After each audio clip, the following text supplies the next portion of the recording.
Before John Smith ever sets foot in Virginia, he is already in chains, waiting to be hanged.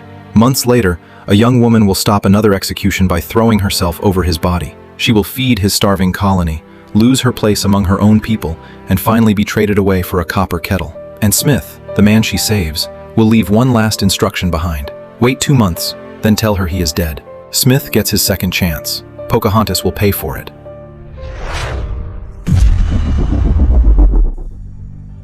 The story begins with a prayer. Pocahontas stands beside the water and calls to the spirit of the land, asking the mother of rivers, trees, and sky to reveal herself. Around her, the Powhatan world moves with the seasons. People fish, plant corn, gather food, and play in the shallows. Then, 3 unfamiliar ships appeared at sea. English ships are entering Chesapeake Bay, carrying men who look at the same land and see something entirely different. To Pocahontas, the coast is home. To the English, it is a promise: gold, freedom, and a route to the other side of the world. John Smith arrives as a prisoner.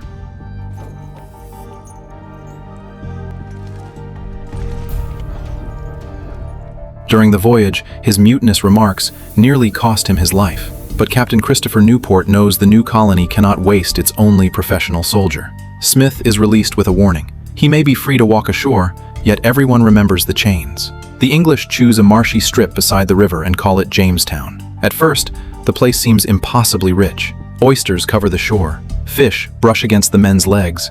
They talk about living like kings. Then, almost immediately, they begin destroying the very abundance that impressed them. Trees are cut for a fort. Supplies are stolen or spoiled. The water turns bad. Fever spreads from the swamp. The men were sent to build a colony, but many of them would rather search for gold than plant food. Discipline collapses. Newport understands what the others do not. If their crops fail, survival will depend on the people they call the naturals. Even their precautions reveal the contradiction. Newport warns the men not to offend their neighbors, then orders the forest cleared for half a mile so no enemy can approach unseen. The colony needs Powhatan food, yet it is designed like a military foothold.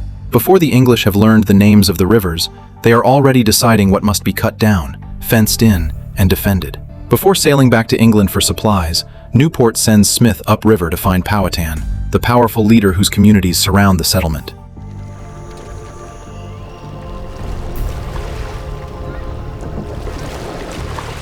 Smith imagines the journey as the beginning of a new life. In this country, he tells himself, men might leave the corruption of the old world behind and build a commonwealth where labor, not birth, decides a person's worth.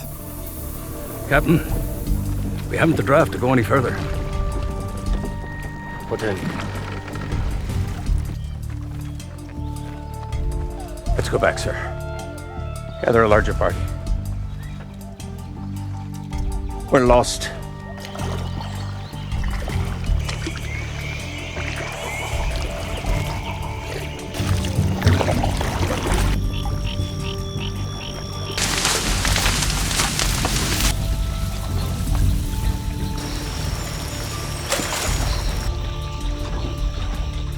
That vision does not survive first contact. Smith's party is attacked.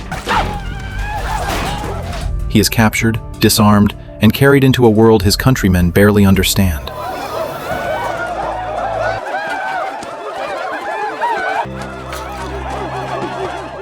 When he is forced down to be executed, Powhatan's daughter suddenly covers him with her own body. The fatal blow never falls. Her name is Pocahontas. Powhatan spares the Englishman, but Smith remains among his people under watch. What begins as captivity slowly changes shape. Smith is allowed to move through the village. He watches families work, hunt, laugh, and share what they have. No one is starving beside storehouses of useless treasure. No one seems interested in the gold consuming Jamestown. The Powhatan people are not wandering through an empty wilderness. They belong to a complete society rooted in the land around them. Pocahontas becomes his guide. They begin with single words: sky, sun, water, wind, eyes, lips. Language gives them a private space between their two worlds. Curiosity turns into tenderness, then love.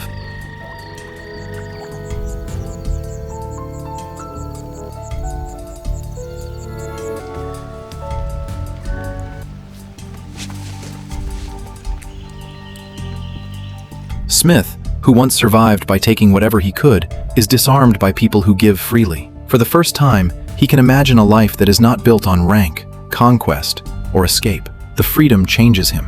Back in England, class and reputation fixed a man in place. Here, Smith walks without guards and is trusted like a brother. He sees no landlords collecting rent and no men hoarding food while others go hungry. The paradise he describes is partly real and partly his own projection, but the feeling is genuine. Beside Pocahontas, the condemned soldier believes he has been returned to life. He also knows it cannot last. Powhatan releases him on one condition. The king announced that I was free. He was sending me back. And on the understanding that once spring came, we were to go back to where we came from. His advisors wanted Smith killed because he had learned their defenses, but Pocahontas persuaded her father that he was a good man. Smith is sent back with food and a warning. The Powhatan live in peace, yet they will not allow their land to be taken. Jamestown looks nothing like the world Smith has left behind. Men are sick, starving, gambling, stealing, and dying in the mud. The leaders who judged Smith in his absence have done almost nothing to save the settlement. Arguments become mutiny. The colony chooses Smith to impose order, and the dreamer from the forest becomes the man who forces everyone to dig a clean well and work for his food. He that will not work shall not eat. The labors of honest and industrious men shall not be consumed to maintain the idleness of a few. Winter closes around the fort. The river yields less food. Disease moves from bed to bed. Men too weak to carry buckets scrape at the earth with their hands. While people starve, others continue digging for gold. Only 38 colonists remain. One corpse is found with its hands eaten away. A dying man lies close enough to touch, and the others discuss whether killing him early might stop the sickness from spreading. The fort was built to keep enemies out. Now it keeps hunger in. Pocahontas crosses that barrier with food. She has already saved Smith's life. This time she saves the people who came with him. Her supplies carry the colony through its worst days, but the gesture cannot remain private. She is no longer helping one man. She is preserving a settlement her father expects to disappear when the ships return. Smith tells her she has done enough and should not put herself in danger. She asks why he has stayed away. Neither question has a safe answer. Their love now exists inside a widening political conflict, and every meeting can be read as betrayal. What keeps one group alive may place the other in danger.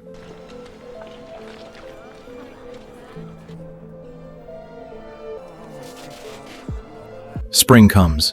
The ships return. The English stay. Where are you going? I will see if we can trade with another tribe. The promise given to Powhatan is quietly abandoned. Jamestown's walls become permanent, and the men inside speak as if land belongs to whoever can improve it with axes, crops, and guns. Powhatan sees exactly where this will lead. The daughter he trusted has fed the people preparing to occupy his country. Pocahontas asks Smith to leave the fort and begin again with her. He wants the same impossible freedom, yet he cannot walk two paths at once. Where would they live, he asks? In the woods? In a tree? In a hole in the ground? He urges her to come inside the fort instead. Before either can choose, war makes the choice for them. Powhatan's warriors attack Jamestown.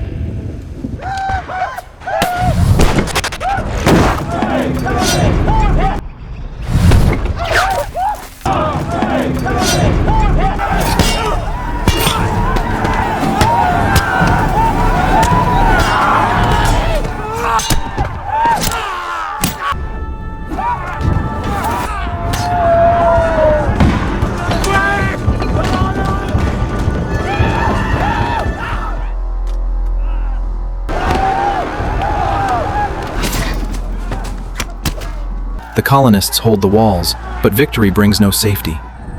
Water's poison. A dead dog is thrown into their well. Fishing and hunting beyond the fort become nearly impossible. Hunger returns, now sharpened by siege. Neither side can remove the other without destroying part of itself. The battle also exposes how differently the two sides understand the ground beneath them. The English argue that land belongs to those who fence and cultivate it. To the Powhatan, the claim itself is incomprehensible. A fort that began as shelter has become a declaration of ownership. The men inside speak of improvement. The people outside see occupation. Pocahontas is sent away to live upriver with her uncle. In her own thoughts, she is cast out and cut off. She has crossed the distance between two peoples, and now neither world is willing to leave that distance open. Then Captain Samuel Argall learns where she is. Her uncle is willing to sell her. And what does this rogue propose to sell her for? I was getting to that. His most favourite thing is combs, but in this case, he seems to have his heart set in a kettle. Argall sees a hostage who can keep Powhatan from attacking. Smith sees the woman who saved his life and kept every man in Jamestown from starving. He refuses to approve the plan. Argall uses that refusal against him, accusing Smith of betraying the colony and dreaming of marrying Pocahontas so he can rule Virginia. You're no longer in command, Smithy. I shall wear the medal now. Smith is stripped of command, forced into hard labor, and shackled at night. The colony he fought to preserve now acts in his name without listening to him.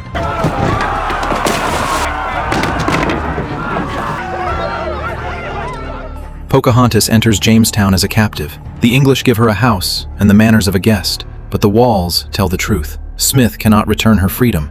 All he can do is meet her inside the prison his people built. For a brief moment, their love returns. She believes that being with him can make the world whole again. Smith wants to believe it too. Then Newport arrives from England with a different kind of rescue. The king wants Smith to lead an expedition along the northern coast and search for a passage to the Indies. Newport's return also ends Argall's brief control, but it cannot undo what has happened. Pocahontas is still inside the fort. Smith is still divided between the life beside him and the one he has imagined beyond the horizon. The king's offer does not create that conflict. It simply gives Smith a ship on which to escape it. The offer touches the oldest part of him. Smith has spent his life imagining that the next river, the next coast, or the next voyage will reveal the world he was meant to find. Pocahontas asks him to remain. Ambition tells him to sail. He chooses the ship. Smith places Pocahontas in Mary's care.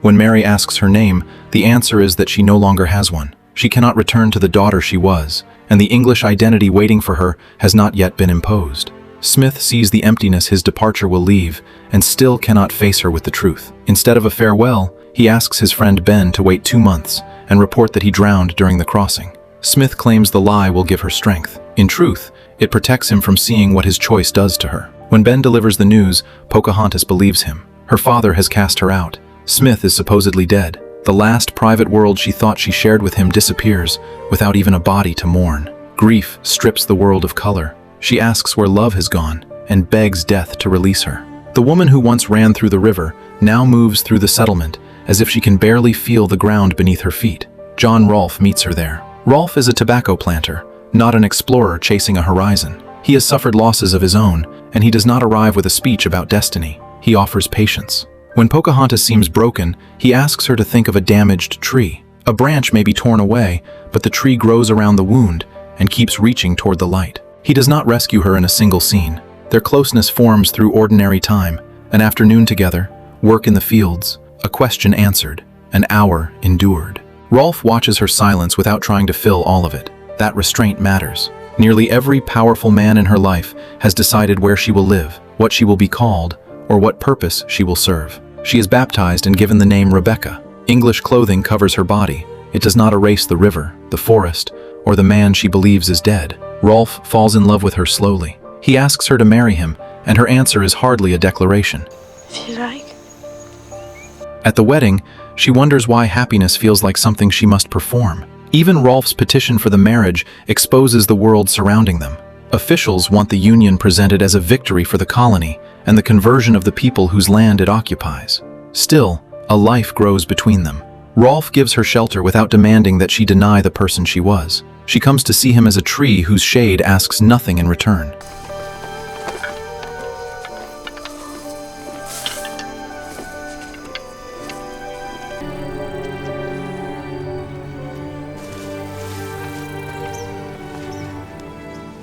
They build a home and have a son, Thomas. The love is quieter than what she knew with Smith, but quiet does not make it false.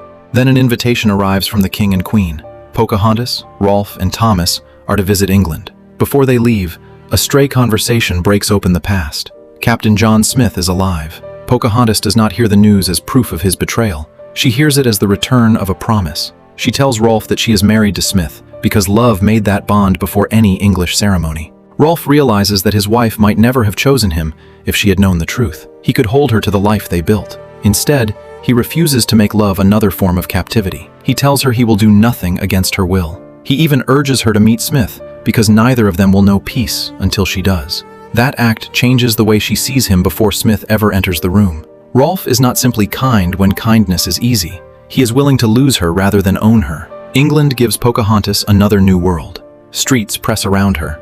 Stone buildings replace open forest. Carefully shaped gardens bend nature into walls and corridors. At court, the English praise her as a princess and a symbol of their successful colony. The ceremony is grand, but the compliment carries a shadow. The people who displaced her now celebrate the English woman they believe she has become.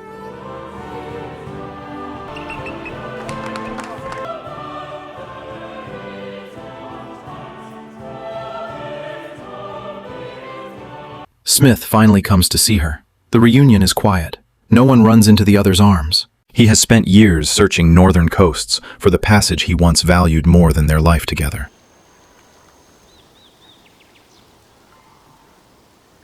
Did you find your Indies, John? You shall. We may have sailed past them. Pocahontas does not ask Smith to take her away. She does not offer to abandon Rolfe or Thomas. She lets the memory be real without mistaking it for a future. Smith once chose the open sea. This time, she chooses the man who stayed. When Pocahontas returns to Rolfe, she calls him her husband. The word no longer sounds borrowed. She asks to go home, and the family prepares to sail for Virginia. After exile, captivity, baptism, and a journey across the Atlantic, she is finally moving toward a life she has chosen for herself. She never reaches it. Near Gravesend, Pocahontas becomes gravely ill. Rolfe can do nothing except remain beside her. She reminds him that everyone must die, and asks only that their child should live. The woman who survived the collision of two worlds dies before the ship can carry her back across the ocean. Rolfe writes the story down for Thomas, knowing that his son will remember almost nothing of the mother who gave him life. Yet the film refuses to leave Pocahontas inside a sick room. It returns her to movement, running with her child, touching water, lifting her face toward the trees. The voice that opened the story searching for the mother of the world finally answers itself. Mother, now I know where you live. The English came to Virginia looking for a new world. Smith searched for it beyond every horizon. Rolfe tried to build it in a home. Pocahontas found it, lost it, and carried it through every name others gave her. In the end, the colony remains, and the ships continue to cross the sea. Her world survives somewhere they cannot claim, in the river, in the land, and in the child who will one day hear her story.